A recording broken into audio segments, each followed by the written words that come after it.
Oke, sekarang kita sudah ada di dalam kabinnya, sudah mulai test drive Glory 580 varian L Luxury dengan mesin turbo 1500 cc yang ini ya.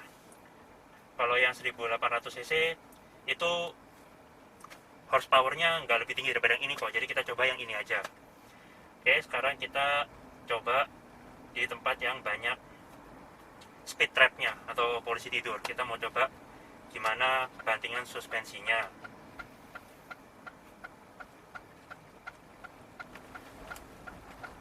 Nah ini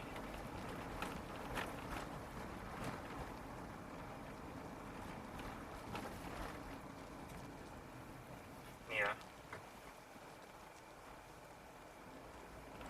kita coba lagi, di depan ada lagi.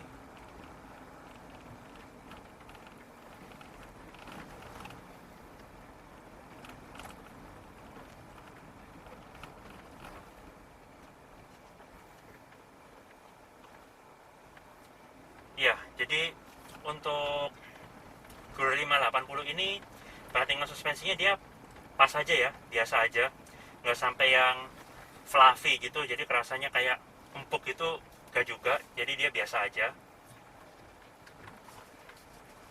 Sepertinya ini itu akan berdampak positif nanti sama handlingnya. Ini ada positif lagi ya, jadi dia settingannya agak stiff. Dan sekarang kita akan coba handlingnya seperti apa.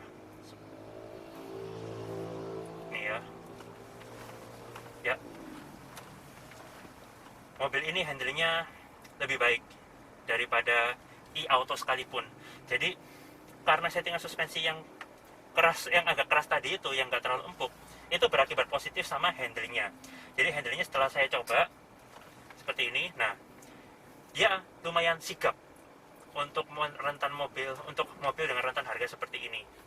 Nah ini ya kelihatan ya, belok sedikit, nah ini dia sudah gerak ke kiri, kanan dikit dia sudah gerak ke kanan, seperti itu.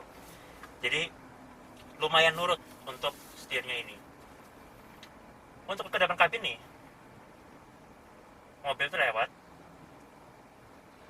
cuma kedengaran bunyi suara anginnya aja, kayak wung gitu. Jadi kedalaman kabinnya juga bagus untuk mobil ini. Padahal ini sunroof masih saya buka ya,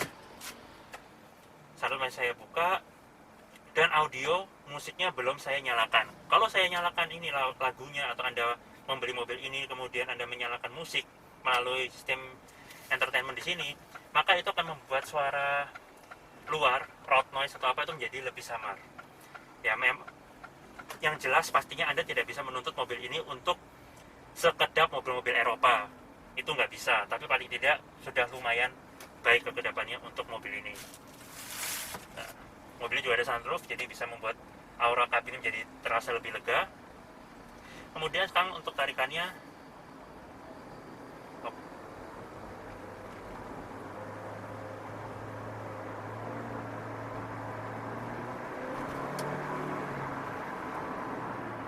ya, untuk putaran bawahnya ini dengan mesin turbo seperti ini ya, saya rasa itu sangat lambat sekali. Jadi tadi walaupun sudah di kickdown menyentuh RPM 2000 itu tenaga turbonya masih belum keluar.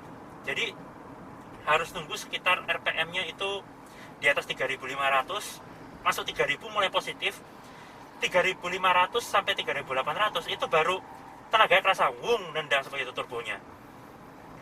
Ya, untuk putaran RPM bawah mobil ini tidak bisa dibilang impresif, tapi tenaganya yang turbonya itu ketika sudah keluar memang rasanya semburan tenaganya itu tuh sangat kuat, dan kekuatan itu mencapai di RPM hampir 4000 baru kerasa. Ya, karena mungkin ini pengaruhnya juga transmisi CVT, karakter CVT memang seperti itu. Nomor satu. Nomor dua, 580 ini itu salah satu produk awal-awal DFSK ya Mbak ya? Iya betul. Nah, jadi ini merupakan produk awal DFSK, jadi mungkin ya transmisinya dan tarikan mesinnya itu juga belum diperbaiki seperti yang baru-baru ini. Kalau yang 560 itu Gak sampai 3.800, 2000 itu sudah mulai positif, dan 3.500 turbonya keluar. Dan yang terbaru e-auto itu bahkan lebih baik, jadi dia 2.500 saja tenaganya sudah keluar turbonya. Jadi memang semakin baru itu semakin baik ya, semakin disempurnakan untuk mobil ini, karena memang keluarnya paling awal. Jadi ya untuk tarikan awalnya dia tidak bisa dibilang impresif, kasarannya masih lemot untuk petarikan awalnya. Saya di 2000, coba saya kick down, 3.500 mulai positif, 3.800 mulai tenaganya keluar, seperti itu. Jadi mobil ini torsinya 220 Nm, horsepowernya 150. Tapi untuk awal-awal sepertinya belum terasa sekencang itu ya horsepowernya ya. Jadi Anda harus menunggu sampai RPM 3.800 baru terasa tendangannya. Dan mulai positif, mulai enak ada narik itu di 3.500. Di 2.000 bahkan itu belum kerasa. Seperti itu. Sekarang kita bahas mengenai konsumsi BBM-nya. Oke, mungkin teman-teman juga sudah bisa menebak ya, karena tarikan putaran awalnya yang 2000 RPM belum terasa itu, terasanya kayaknya berat sekali untuk nariknya. Mobil ini untuk konsumsi BBM-nya dengan mesin yang cuma 1500 cc itu terbilang boros. Karena dari hasil tes dan pengalaman teman-teman yang sudah menggunakan mobil ini, mereka bilang itu dalam kota hanya bisa 17, 18 aja sudah bagus, tapi itu jarang sekali bisa tercapai hal seperti itu. Untuk rute di luar kota, di jalan tol dengan kecepatan ya minimal 60 km per jam konstan hingga sampai 100 gitu konstan, bisa mencapai angka belasan di 1:11. Nah, hal itu juga nggak bisa dibilang impresif ya, karena itu kan di luar kota, tapi cuma dapatnya 1:11 doang gitu. Kalau ini di belakang juga sudah ada Wiraniagani dari DFSK, namanya siapa Mbak? Widya. Widya ya. Mbak Widya ini kalau dari klaim dari pabrik itu bisa konsumsi BBM bisa berapa? 110. Dalam apa luar kota? Dalam kota. Dalam kota 110. Iya. Kalau luar kota? Luar kota 112. 112. Oke, jadi itu kalau klaimnya yang untuk luar kota mungkin masih betul, tapi kalau yang dalam kota sepertinya banyak terpaut jauh sekali sama kenyataannya. Mungkin itu dari pabrik, jadi itu dari pabrik yang di Cina, mungkin dengan kondisi aspal yang berbeda dan kondisi cuaca yang berbeda, jadi mempengaruhi konsumsi bahan bakarnya mungkin gitu. Tapi yang jelas untuk di Indonesia 17, 18 itu sudah bagus, seperti itu. Terus ini bedanya sama varian lain apa Mbak, sama tipe-tipe bawahnya? Bedanya kalau 580 ini ada dua tipe, jadi comfort sama luxury. Kalau comfort itu dia ada 1,8, itu tipe paling bawah sekali, 1,8 comfort. Bedanya mesinnya tidak turbo, kemudian transmisinya manual, kemudian tapi dia sudah sunroof, sudah ada kamera depan juga gitu. Peleknya alloy, kalau ini kan tutup gitu. Itu untuk head unitnya selisih 2 inch, kalau ini kan 10 inch, kalau yang comfort 8 inch. Oke. Itu kalau yang sama bawahnya ya? Iya, tipe paling basic. Kalau yang 1800 tapi yang luxury? Luxury bedanya cuma di mesinnya doang. Jadi di mesinnya doang Iya, ya? jadi mesinnya nggak turbo. Kalau ini 1,5 turbo, kalau yang 1,8 dia nggak turbo. Nggak turbo. Oke.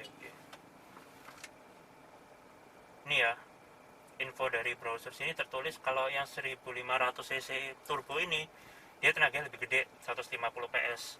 Tapi kalau yang 1800 liter tanpa turbo ini dia cuma 139 cc 11. Torsinya juga lebih rendah. Kalau yang 1800 itu 187 doang Nm meternya, kalau yang ini 220. Jadi lebih baik tes yang ini aja, seperti itu. Ya, sekarang sambil nunggu lampu merah kita bicara after salesnya apa nih. Kalau customer beli dapat apa Mbak? Jadi kelebihannya membeli di FSK ini super waranti 7 tahun. Super waranti 7 tahun. Iya, kalau mungkin merek lain hanya 5 tahun, kami di sini 7 tahun waranti. atau 150.000 kilometer. Jadi mesin itu sampai 7 tahun. Jadi hal yang terpenting-penting semua tertera di buku servis sih. Yang terpenting-penting itu 7 tahun. Bahkan sampai wiper itu pun juga di waranti. Cuma 6 bulan. Oh, jadi yang 7 tahun di sini itu cuma ini ya, apa namanya? Cuma mesin doang ya.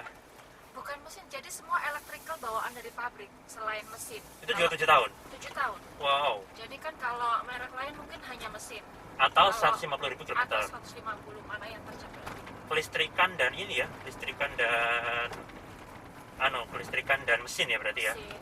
Oke. Kayak AC itu waranti Termasuk 2 juga. tahun. Kenapa AC kenapa? AC 2 tahun. Oh, AC 2 tahun. Aki 2 tahun. Kayak gitu. Oke, Tapi baik. yang terpenting-penting itu 7 tahun. Yang terpenting-penting ya. Iya. Ya. Terus kalau ini bolehnya minum bensin apa ya? Pakai bensin apa bolehnya? Kalau DFSK sih sebenarnya dianjurkannya pakai Pertamax, tapi kita bisa pakai Pertalite. Oh gitu. Iya. Pertalite masih boleh ya? Padahal turbo loh ini. Iya, masih boleh Pertalite. Masih mau. Iya. Kalau merek yang lain kan nggak bisa pakai Pertalite, harus Pertamax. Oke. Cuma ya tetap kalau mau hasil paling baik ya Pertamax ya. Iya, betul. Kalau dikasihnya Pertalite tuh batas toleransi maksimal itu. Iya. Oke. Terus ini barangnya ini kan udah habis ya. 2020 udah nggak ada barang kan ini kan? Iya. Nah ini ya per Anda nonton video ini itu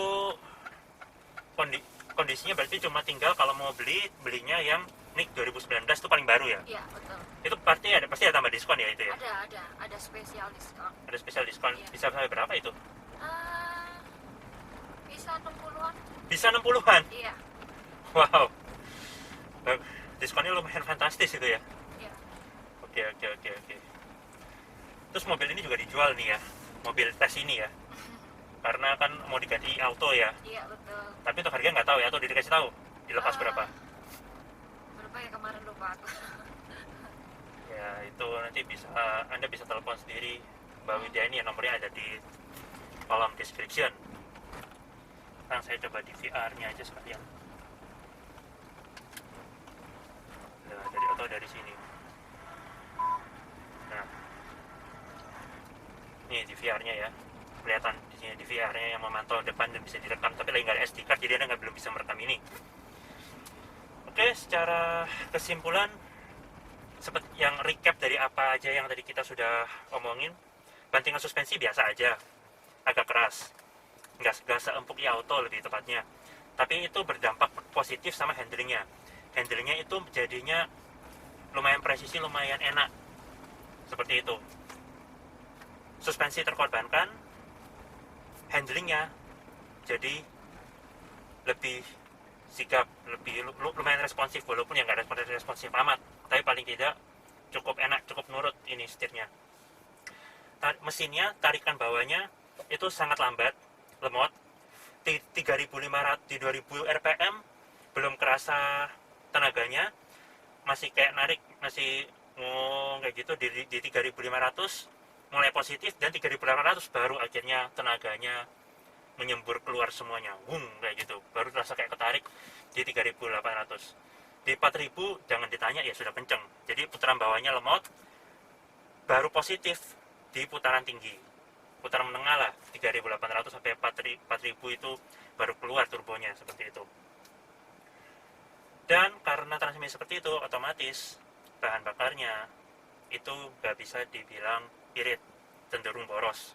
Dalam kota 17, 18, atau kalau di luar kota itu cuma bisa 111, 112, seperti itu. Di luar itu, mobil ini value for money-nya cukup baik ya, karena mengingat untuk ini NIK-nya 2020 sudah nggak ada, jadi cuma adanya yang 2019. Kalau Anda tanpa diskon, ini mobil ini harganya 330.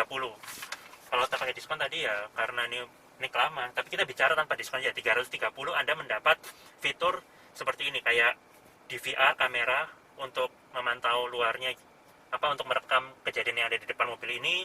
Lalu ada snow mode untuk mobil ini, yang which is itu tidak ada di mobil Jepang, tidak ada di semua mobil Jepang sekalipun. Ditambah lagi ada defogger untuk spion. Jadi kalau spion mengembun, Anda bisa lunturkan embunnya yang di spion itu hanya dengan tombol ini sekaligus untuk jadi satu ya tombolnya sama error defogger. Ini fitur unik yang sebetulnya ya berguna juga seperti itu. Kemudian rem parkir juga sudah elektrik, ada sunroof juga dengan harga hanya 330 juta. Ya nggak hanya, tapi itu harga yang wajar untuk mobil dari Tiongkok, tapi fiturnya melimpah ya. Secara value for money mobil ini itu baik kalau dilihat dari fitur-fiturnya.